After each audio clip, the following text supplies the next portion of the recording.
since I was little, I've always loved animals one way or the other. And I'm from Portsmouth, so I've grown up here. And left school and got a part-time job here after leaving school for the summer. So working with the kids, reception, helping out and stuff like that. Stayed here part-time. I haven't left here really. Stayed here part-time as I was doing my A-levels, and then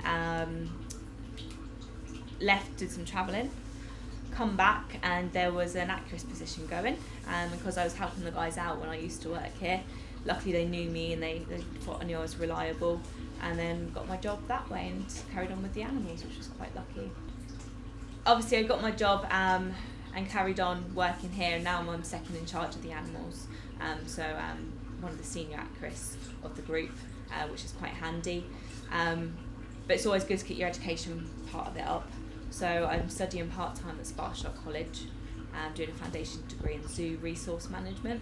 So it's basically as closely related to the job as you can possibly get.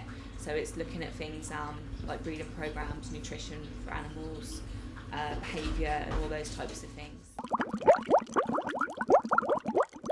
Generally come in straight away, all the lights go on, and we'll have a wander around, make sure no disasters have happened overnight.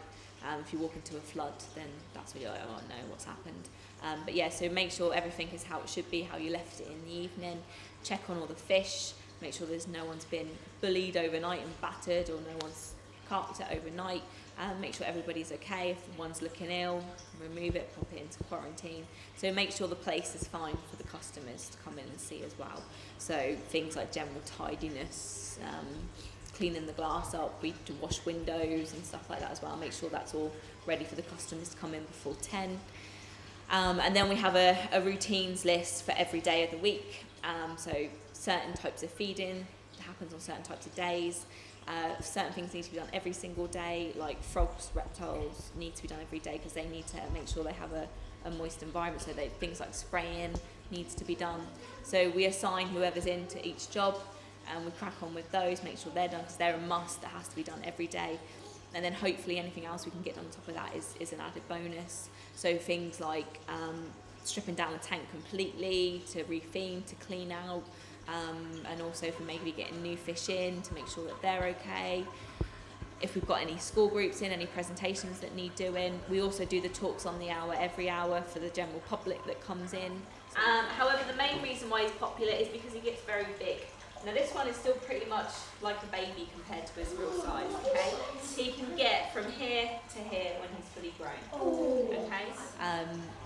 And just general upkeep really, so filter maintenance, water chemistry is a big part of it. Once a week we'll test every single tank and make sure that the water chemistry is within the parameters that it should be. We have obviously our daily routines. It doesn't look very nice, but it is for the fish, they love it. This is a main feed day, so everybody pretty much gets fed today. Okay. Whereas we have our little working rotor up there on that little board, which basically explains who gets fed and when. So we have small feed, fast feeds and main feed days, and the main feed days is pretty much everyone, so the larger animals including the sharks and the rays. Small feed days are pretty much the small tropical fish, and then there's a fast day where pretty much nobody gets fed, because fish don't have to eat every day, so it's a good way to keep the right balance, nutrition and stuff like that. I mainly get people that are like animal rights and they say fish in tanks are wrong or being caged is wrong, that they're unhappy and stuff like that, but that's when it annoys me because I don't actually know the fish, and they're saying the animals I look after are unhappy when they're not. And I usually ask them, well, tell me how it's unhappy, and if it was unhappy it would do this, this and this, so they don't actually know their knowledge of it at all. They say a lot of them are captive bred, so the wild populations haven't been disturbed. But it is a tricky subject, definitely, and a lot of ethics and views differ greatly. Lucy, she's a giant Pacific octopus. She's around about a year and a half. They only live to be about 3 years old. They've got a really short lifespan. But a problem with the females is in captivity is if she lays her eggs, they die not long afterwards. So in an ideal world, you'd want to have a boy, even though in the wild the boys will, after mating they die. but obviously you might not have a mate in an aquarium, so as long as they're healthy. Because she is a very clever animal, we do have our alarm system, which is just that panel over there, because they can easily destruct the tank, and if she does do anything in there that's going to be bad for her, the alarm system's attached to this to make sure that there's nothing can go wrong.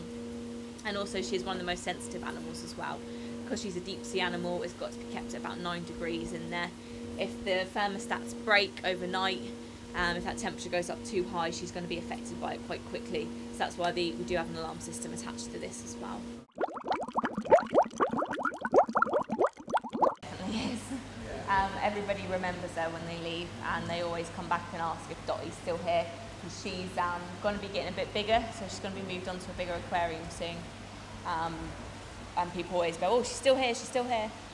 Just because she is, well, she's a lovely shark. And she's a good example that not all sharks are horrible, man-eating animals. You can stroke her, hand feed her, and she's pretty good. When we go swimming in this tank as well. And if anything, she just gets in the way, just so it looks like she's trying to cuddle you more than anything. That's why I'm quite attached to her, because when she first come here, she was like my big responsibility. My boss was on holiday, so it was me in charge, and it was when I was quite new to the job. So I had to make sure she was okay, and she's lovely and gorgeous, but she is also an expensive animal. So I had to just make sure her tank was suitable, and that she needed everything. She was also on antibiotics at the time because of her move, just to chill them out a bit and stress them out. She had a tiny little cut, nothing big deal at all, just on the end of her tail. So we had to make sure she was taking her antibiotics. I love generally looking after animals. Being a basic animal keeper, I do get a lot of joy out of. People don't usually understand why I like mucking up poo or things like that, but it's nice when you just do the basics to clean their enclosure down, give them their requirements that they need, and when watching them thrive is great.